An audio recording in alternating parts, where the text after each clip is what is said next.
So I'm David Phillips, President and COO of NLogic. Thank you very much for having me. It's great to be here. I think in this day and age, I'm grateful for the fact that you've committed the next 4 hours to spend here. So thanks for that. That was a joke.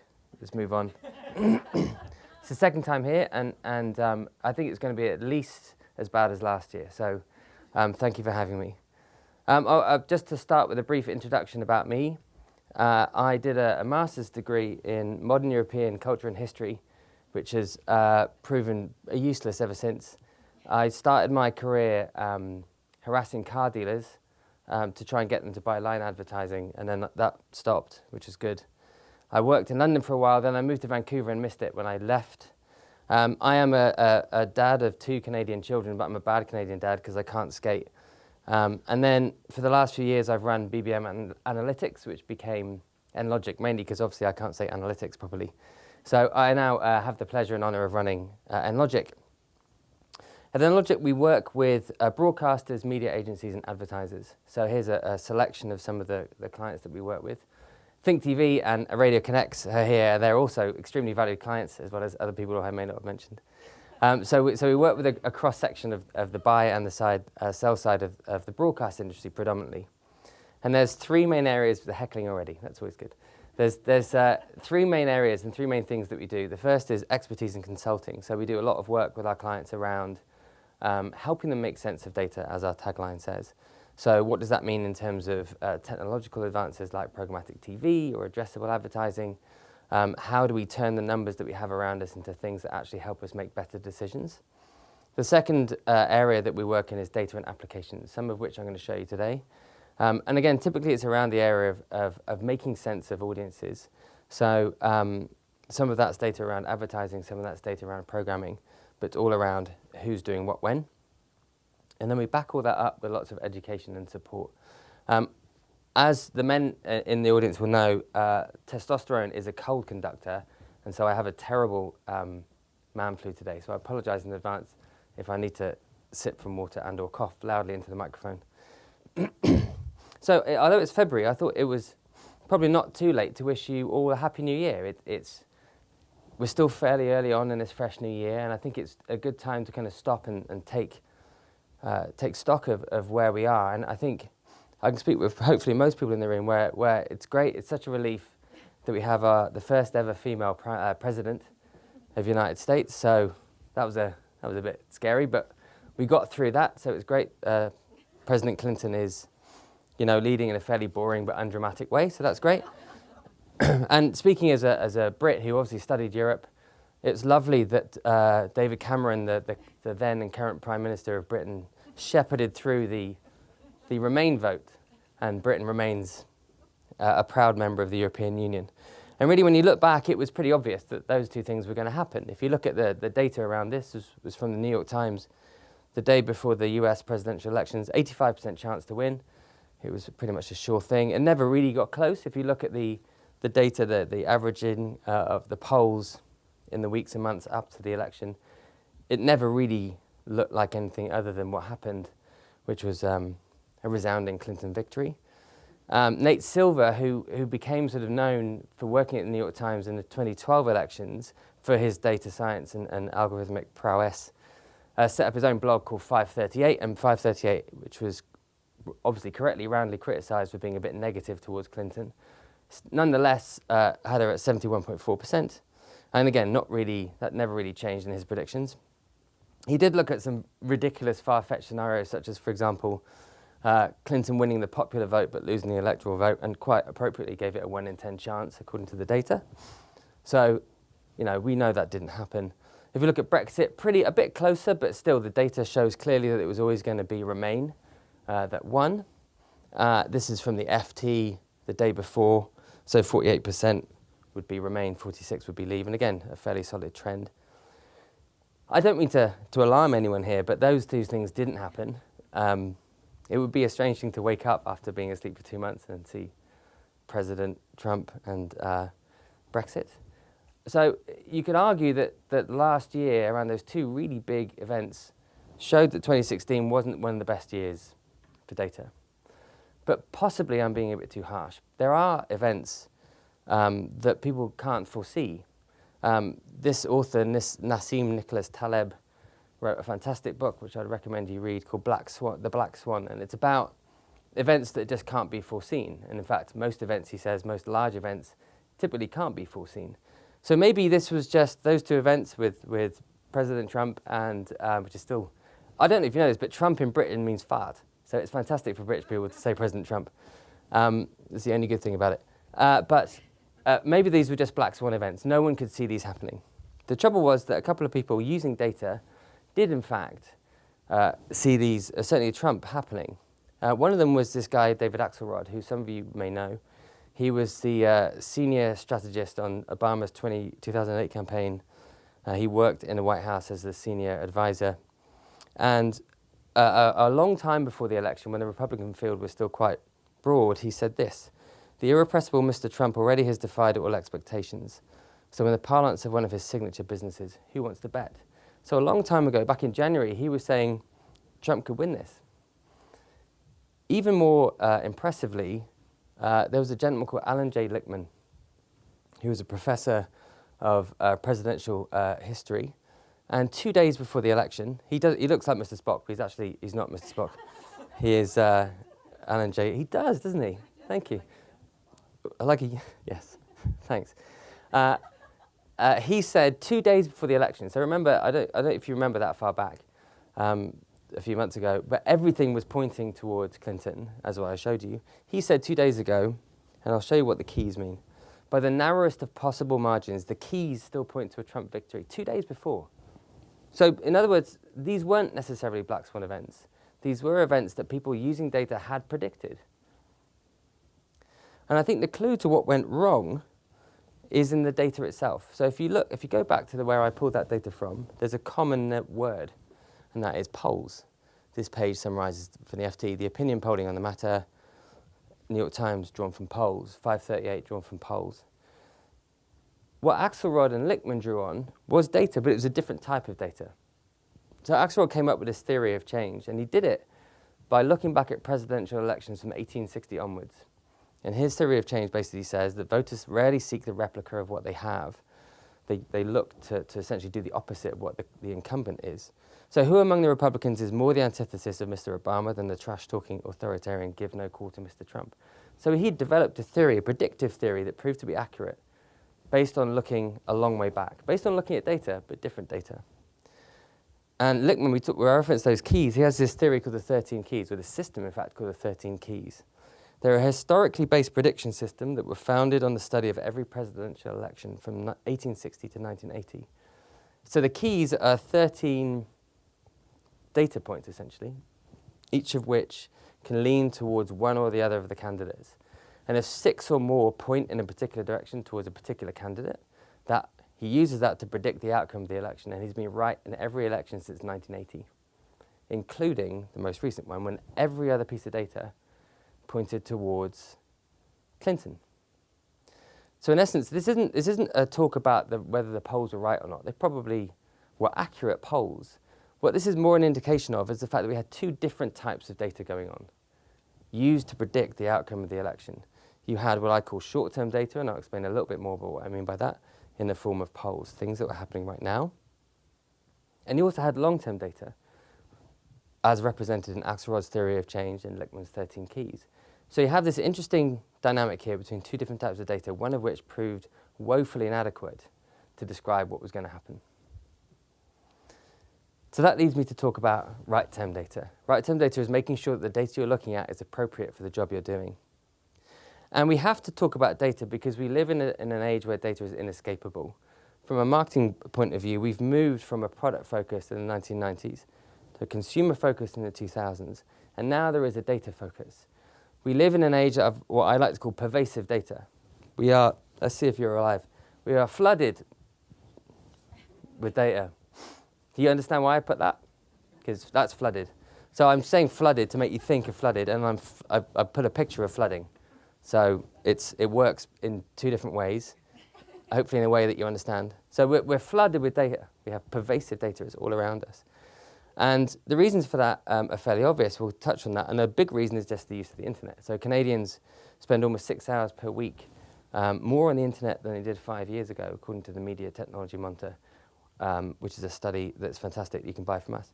But it's a huge amount more use of the internet. And obviously a lot of that is driven by mobile. So smartphone penetration rather, in Canada has now around 75%, over 75%, compared to just 50% in 2010. All those devices, the fact that they're connected, push and create data, flood us with data. And in addition to sort of traditional, if you like, devices that create data, we have watches that create data, thermostats that create data, home assistant devices that receive and create data. And there's lots of other things that are being connected and therefore create data. And I'm going to show you some of the ones that I particularly like. So this is a cup that's connected to the internet that tells you how much water is in the cup, sort of.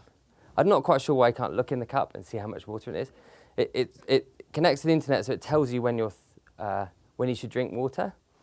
Again, I'm not quite sure why you can't just drink water. But anyway, for $200, you can get an internet-connected cup. This is a connected dollhouse. So this is a smart dollhouse that's connected to the internet that is very, very reasonable at $500. And it's the dream house that sometimes is a nightmare, which I thought was a neat little headline, because Barbie got trapped because the connectivity fell down. So Barbie, I guess in some ways, was banging on the doors trying to get out. So it turned into a nightmare. Anyway, it's a Wi-Fi connected dream house. It's creating data. This is a juicer that doesn't juice anything, but it's connected to the internet. It's called Juicero. It retails for a mere $700 US. And you can't put anything in it. You can't juice your own things, but it's connected so it can tell Juicero when you've run out of things that you can then juice. Again, I'm not entirely sure why you can't just look whether you have some more, but it's connected, so that's cool. And babies can create data. They create lots of different things, some which are more pleasant than others, but they can create data. Your fridge, now, when it's not upgrading, can create data. And even corpses create data. So this is a product called Beat Tweeter. It is a special ring that detects when your pulse has stopped, and so you've died, and as a result sends out a tweet. This one says, "My heart has just stopped. Goodbye to all my followers. I loved you all. Hashtag final farewell."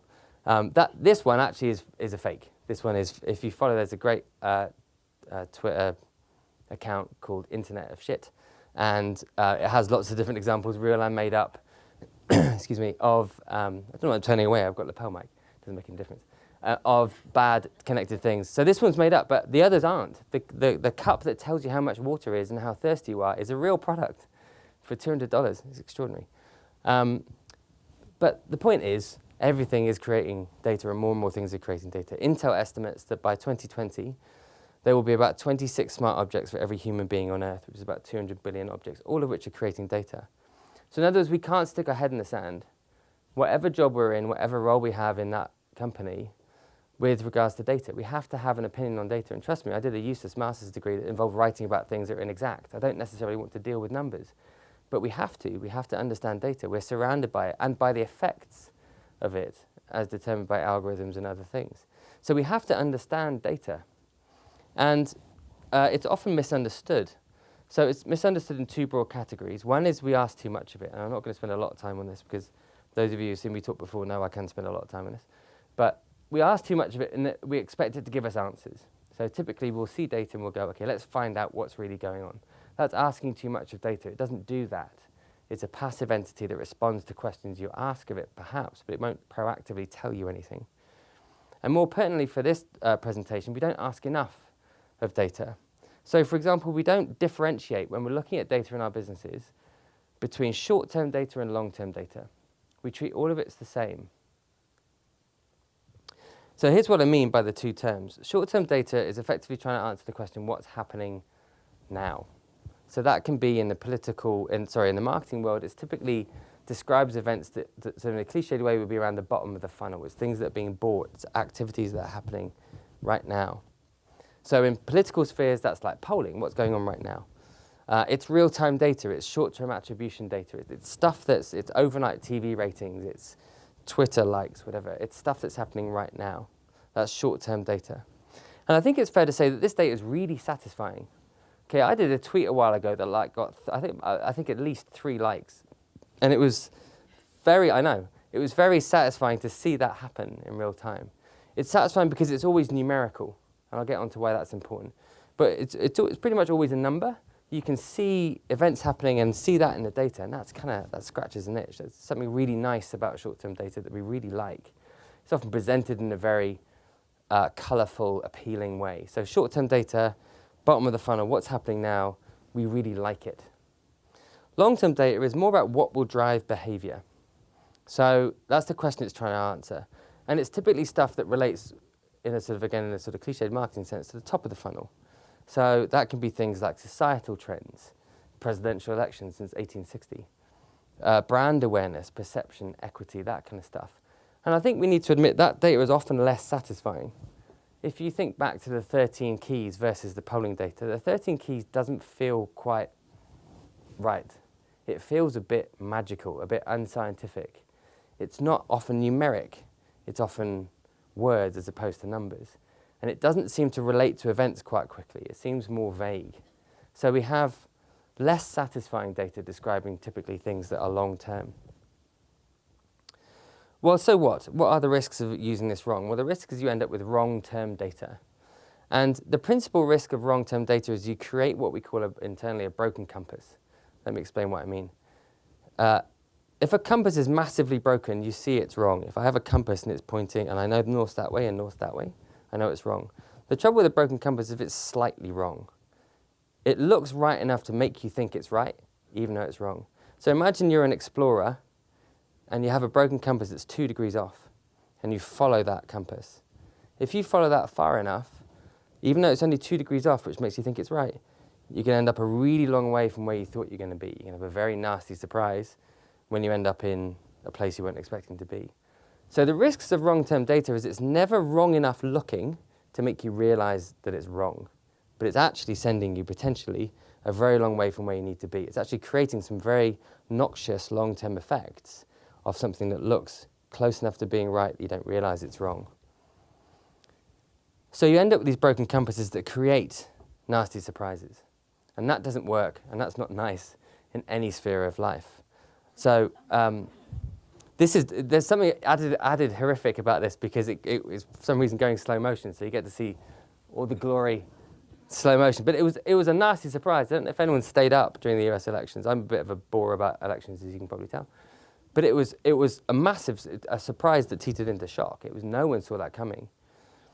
If you look sort of closer to home, if you like, 1/5 of the ad sector in the UK has lost business due to the Brexit vote. That was a shock. That was a nasty surprise that no one saw coming.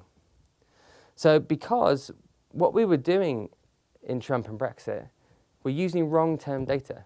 We're using short-term data to predict behavior that's actually determined by the long term. And the polls effectively created a broken compass. They were close enough to looking like they were right to make us not realize they were wrong. And they led us in the wrong direction, which led to a nasty surprise. We were looking on the surface for things that are actually happening underneath. We were using wrong-term data.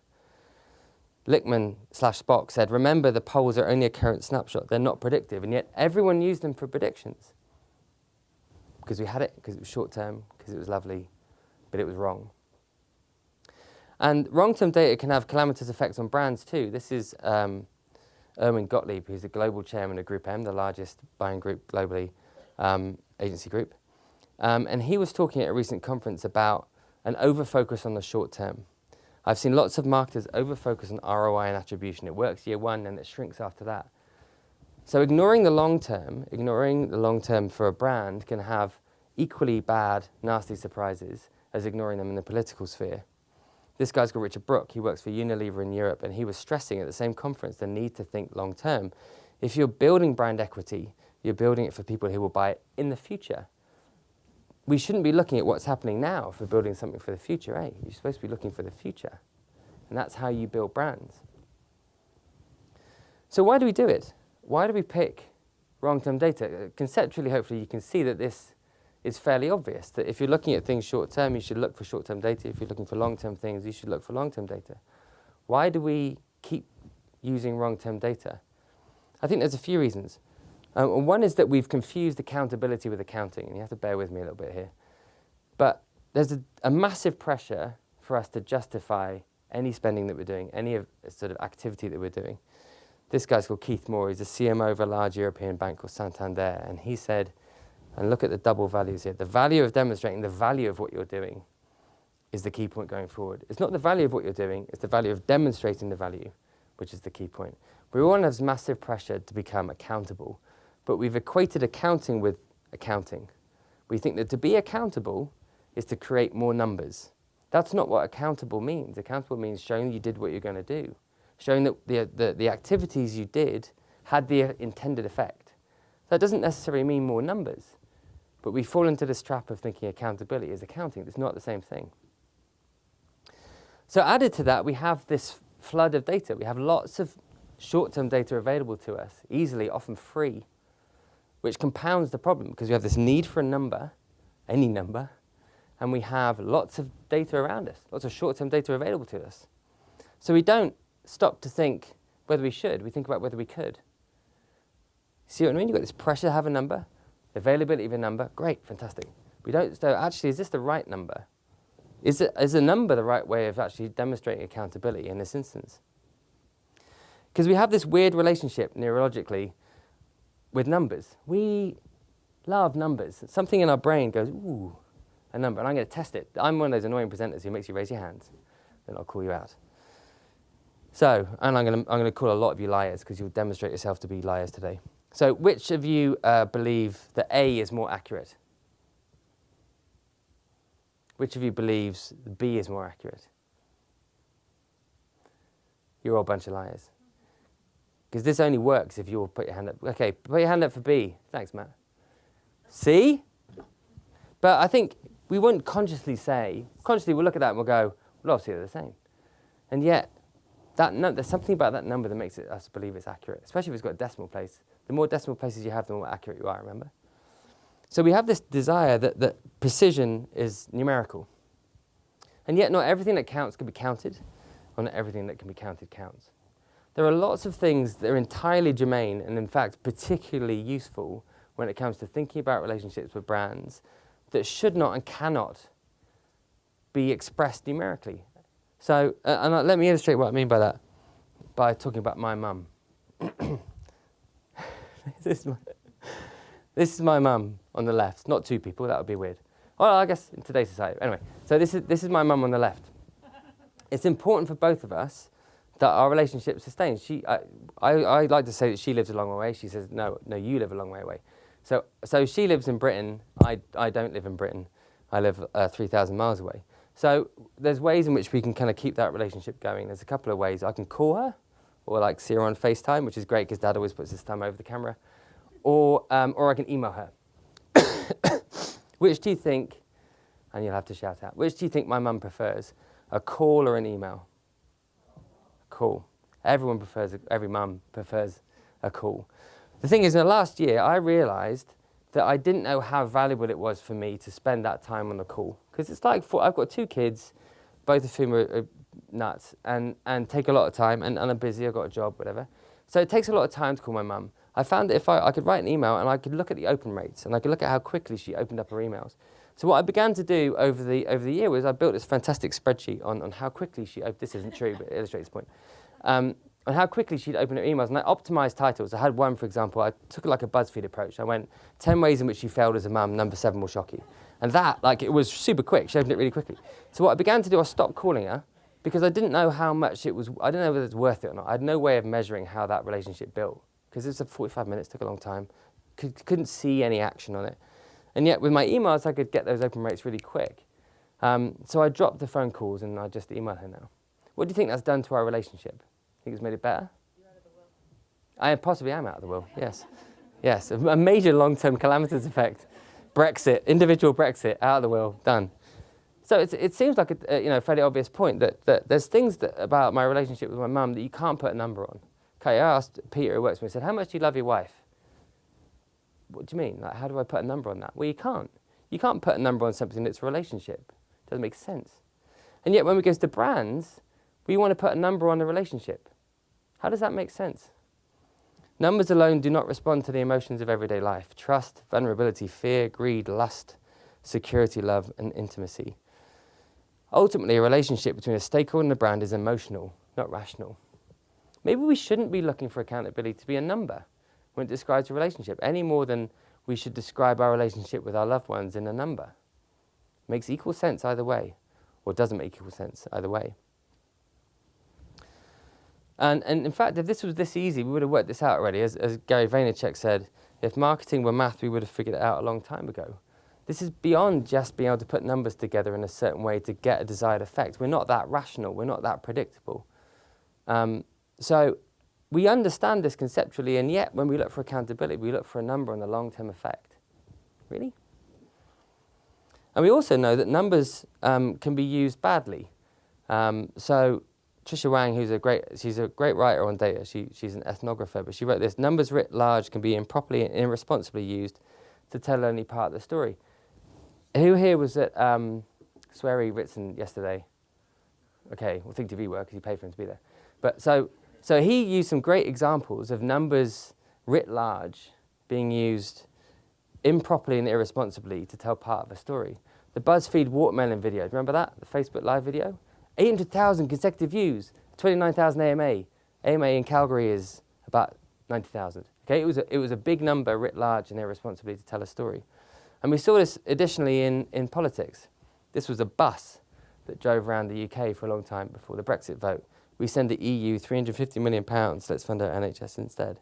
It was a number literally writ large and used irresponsibly and improperly. Okay, none of that ended up being true, it turned out, the morning after the vote.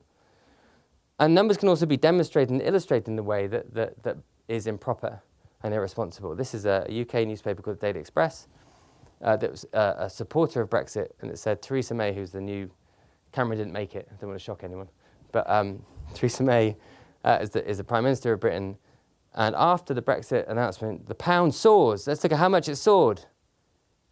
Well, yeah, it kind of did soar compared to the day before. But compared to Brexit, which was, you see that big drop? Guess when Brexit was? It hasn't really soared. So there's a lot of numbers writ large and used irresponsibly. So not only should numbers not always be used, but also numbers should be used properly and often aren't. Erwin Gottlieb said, TV has been the victim of digital conceit and of misunderstanding data. TV is traditionally excellent at building the long term, and yet we struggle to put accountability on it because we're looking often for the wrong thing. We're looking for a number that shouldn't exist because it's describing something that shouldn't be described numerically. We have, in fact, I would say, lots of broken compasses in marketing. We've used so much short-term data because it's so pervasive and it's so satisfying that we have lots of things which seem to be pointing us in the right direction, actually leading us a long way from where we need to be. So how do we avoid this? Hopefully you agree this is something we need to avoid. We need to avoid nasty surprises. I'm going to talk about 3 main ways and then a few extra tips. And then I'm going to end super early so you can ask lots of questions or you can leave. It's up to you. So the main concept is a thing called fit for purpose. Make sure that the data you're using and the way you're using it aligns with what you're trying to do. There's 3 steps in that. 1, be really clear about your purpose. And I'll argue that anyone here who represents or is a brand actually has the same fundamental purpose, and I'll talk about that. You need to reset the data balance and then ensure analysis alignment. So let's go for number 1. So the first step is to be really clear about your purpose, and most people aren't. And here's, I think, and please contradict me if you think I'm wrong, but I'll say every brand actually has the same purpose fundamentally, which is sustained increase of sales. Do you think that's right? Does that sound about right? That basically every brand wants to do this. They want to have sales, and they want those sales to increase across a period of time. So when you look at that, there's actually very clearly 2 time perspectives involved in the fundamental purpose of every single brand. There is definitely a short-term purpose. That's sales. What's happening now? Sales is as defined by is the cash register ringing? That's not a very old-fashioned analogy. Well, are the receipts being written really quickly by hand? Are the checkbooks being torn? Anyway, so it's a short-term thing. It's sustained increase of sales. But it's very definitely a long-term perspective too. I'm sure you would agree. sustained increase. That's not a short-term thing. You can't sustain an increase conceptually over a short term. It's a long-term thing. There's two time perspectives involved.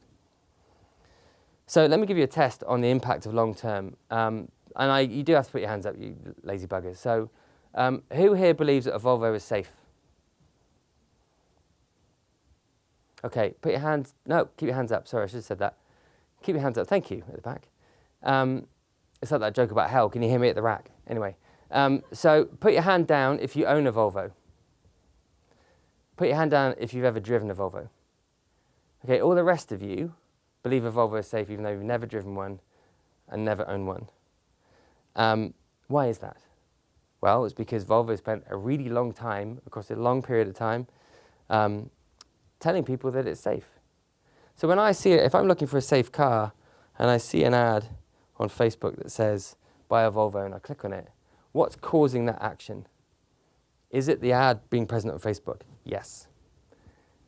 Why do I think it's safe? Is that to do with the ad on Facebook? No. It's to do with a long-term commitment to making people understand that a Volvo is safe. To the extent where they've had to go, actually, it's also other things, but they've driven that message for such a long period of time that it's had an effect that is subconscious, that leads me to a belief that a bunch of you here think a Volvo is safe and you have no rational reason to believe that because of the long-term effect. So we should be looking at both those things, eh? There's two time perspectives involved in determining the effectiveness of everything we're doing in the short term. So therefore, you need to reset the data balance. If you have two time perspectives in your purpose, and this is oversimplification, but at least let's start here, there should be two time perspectives for every piece of analysis, and therefore two different types of data are required, not just one type of data, which is typically what people do. You need to reset the balance. You need to, I would say, literally go through and list your data types and assign each of them to a short term or a long term. Does this data look at the short term, what's happening now, or does it measure something in the long term? I'd argue most of you are only ever looking at short term stuff, even though what you're trying to assess is a mixture of short, medium, long. So when you go through this exercise, you may end up with lots of gaps, and that's fine, and I'll tell you why. The third step is ensure your analysis is aligned. So you shouldn't be using short-term analysis to assess long-term objectives. I think I'm hammering that point home so repeatedly and ad nauseum fashion, you've got that now. Okay? So if we look at a very typical piece of analysis with like attribution ROI, that's not a short-term objective. That's like assuming that you click on a Volvo ad and you think it's safe because of a short-term messaging. That's not the case. It's multi-term at best. So a multi-term ROI should have multi-term analysis. You shouldn't be looking at ROI just in terms of stuff that's happening now. It doesn't make any sense. You're creating a broken compass at the inside of your company. You'll end up, if you do that, with wrong-term data. You'll end up with short-term purposes being used, being assessed against long-term data and vice versa. And typically, you'll end up with long-term purposes being assessed with short-term data, which is a misalignment. It's not fit for purpose. You should end up with your data aligning and analysis aligning like this. That if I have a short-term purpose, I'm trying to describe what's happening now. And that, you should use short-term data, and I'm going to show you some examples of that. But if you have a long-term purpose, which you all do, then you should be looking at what will drive behavior. That's long-term data. You can't see that in the short term. So you should be looking at short-term and long-term analysis. Here are some more tips. One is choose murky over myopic, because the world is a complicated place. It defies description by soundbite statistics, according to a chief writer in the Financial Times. So I have the privilege and great joy of running my company. So a lot of what is involved in doing that is trying to figure out what to do next, which is similar to if you're a brand or if you're an agency. You're trying to see what's going to happen, and you're trying to act and structure your company and structure your strategy around what's going to happen. I would much rather have a very murky view of what's going to happen than a very precise view of what's just happened. That's not useful to me to know exactly what's just happened. What's useful to me is know roughly where are we going, because I can plan against that. And yet, because we have this mismatch of accountability and accounting, we'll often use very precise data for stuff because otherwise it's murky. You know what's better is to have a murky view of what's going, as opposed to a super myopic view that's precise, that doesn't actually help you plan. And that's the same for every brand. You need to be going forwards, not backwards. You should also concentrate on what works, because what works, works. So this could get a bit esoteric, but we concentrate on data that's input data. Okay, what's actually going into this? What data do I have in terms of consumption or sales, which is stuff that's input data. Yeah, what we don't look is like the macro outcome of all those things. And this is a gentleman called Josh Dreller, and I'll introduce. He came up with this great quote, which again is fairly long, so bear with me, but I think makes sense. I used to sell search and digital attribution as the be-all and end-all. What I learned is it's nowhere near as precise a science as I used to believe. We should take a step back and look at data at the macro level. Is the campaign actually working? Did sales go up? Did it fundamentally work? We can't predict down to the granular level that the data lets us believe we can what goes on and why things happened. So it's better to stand back and go, this mixture, I can't necessarily determine with precision what exactly caused what, but did it fundamentally work? Take a longer view. Did it actually work? If it didn't, well, let's change things up a little bit. If it did, then that's probably good to repeat. I know it seems very simplistic, but I think often we tend to look for stuff that's more scientific than we can actually do at the micro level. What Josh Dreller is saying is we need to stand back and look at the macro level. And the other tip is to explore other term data. So there's two here. One's called long data. And a good way, if you're trying to understand short-term data and long-term data, it's the difference between weather and climate. Okay, weather is short-term stuff. What happened? How sunny was it yesterday? Did it snow yesterday? Whatever. Climate is what's happening across the long term. And when you look at climate across the long term, you get a much clearer picture of what the climate is going to be doing in the future than if you look at the weather, which is short term. Okay, in marketing, too often we look at the weather and we ignore the climate. The climate tells you actually what's going to happen. Remember, right back at the start, 5 hours ago when I started this presentation, we had the weather as represented by poles, and we had the climate as represented by Lichtman and Axelrod going back to 1860. Which more accurately predicted behavior? The climate, the long-term data. Look longer than you're used to doing. Short-term basically doesn't help you predict. Use thick data. What thick data basically means is bringing together lots of different methodologies to get a complete picture, as complete a picture of your world as you possibly can. So bring in, sure, you should as much short-term data as you can, put it in its right place. Use ethnography, use societal trends, use long data. Bring it together in a complete understanding of your world. Your job is not to align data wherever you can put it. It's to make sure that what you're trying to represent is represented accurately by different types of data so you can get a fuller picture as you possibly can about what's going on. And acknowledge e-gaps, apparently. So acknowledge gaps. You know, especially when you go through the process of lining up your data to short-term and long-term, you'll probably end up with massive gaps in long-term because you've been concentrating short-term too much. That's fine. In fact, that's better. This is what really should have happened on all the sites before the presidential elections. We don't really know. And that's actually helpful. Again, as someone who runs a company, I need to know where we don't know stuff. That lets me make decisions.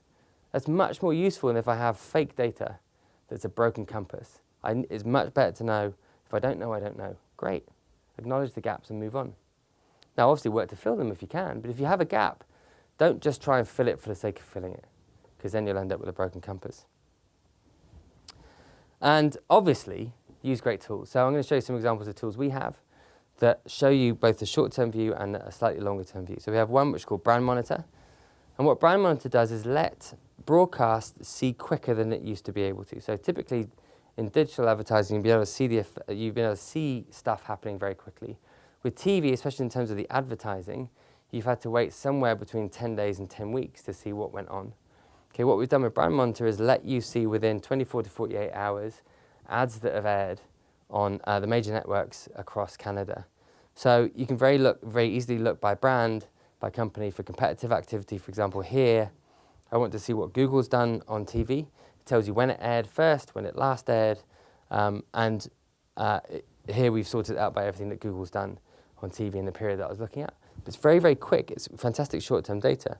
And what we've also done is blend in some other type of data. So within here, you can click on any of the pieces of creative and it plays the ad. So you can, as well as looking at, in a short-term basis, what's happened, what's happening with my competitor quickly, I can also begin to see, okay, what type of message are they pushing? What behavior are they trying to encourage? What's their creative strategy? So you're beginning to blend together different terms of data, different approaches to understanding your competitor and your environment in one tool. It's super quick. It's very easy to use. It's all just online. I can use it, so it's a good proof that it's easy to use. You can watch and listen to the creative. You can download the creative and send it around if you want to. And you can also see the impressions, so you can see how many people, with numerous data, you can see how many people watched those ads and each individual airing. If you want to look a bit longer, we have Campaign Tracker. So what Campaign Tracker does within the same framework, which is called Lens, it lets you look at competitive activity on a campaign basis. So you can look at a particular category. Here we're looking at vitamins, or what did you say? Vitamins? Yeah, Muppets. So anyway, so you can look at a particular category and you can see exactly what the activity was in that category. And you can drill down to the brand, you can drill down to the channel, or even the program. So you begin to get a sense, more than a sense, you begin to analyze what the media strategy is against particular competitors or against a particular category. You can see different weight levels, different timing. You can see preferences for programming.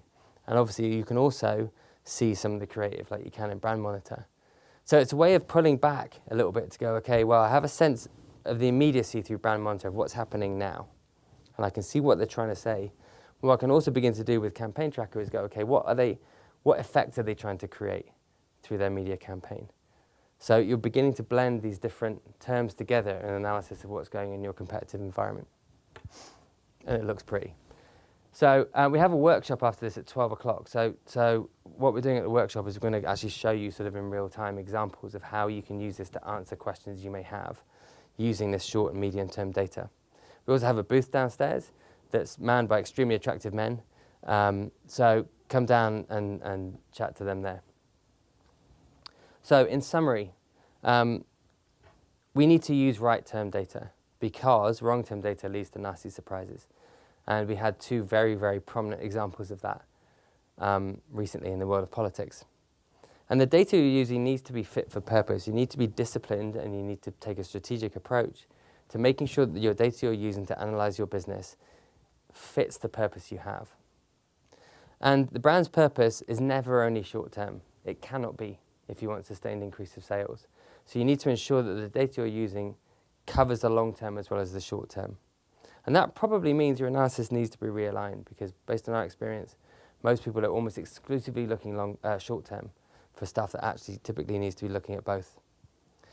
Because the benefits of right term data are massive. And the main ones it helps you avoid nasty surprises like this guy. So I'll be happy to answer any questions you have. If you think what I'm saying is nonsense, I'll be happy to try and convince you otherwise. Thank you very much for having me and for your time and attention.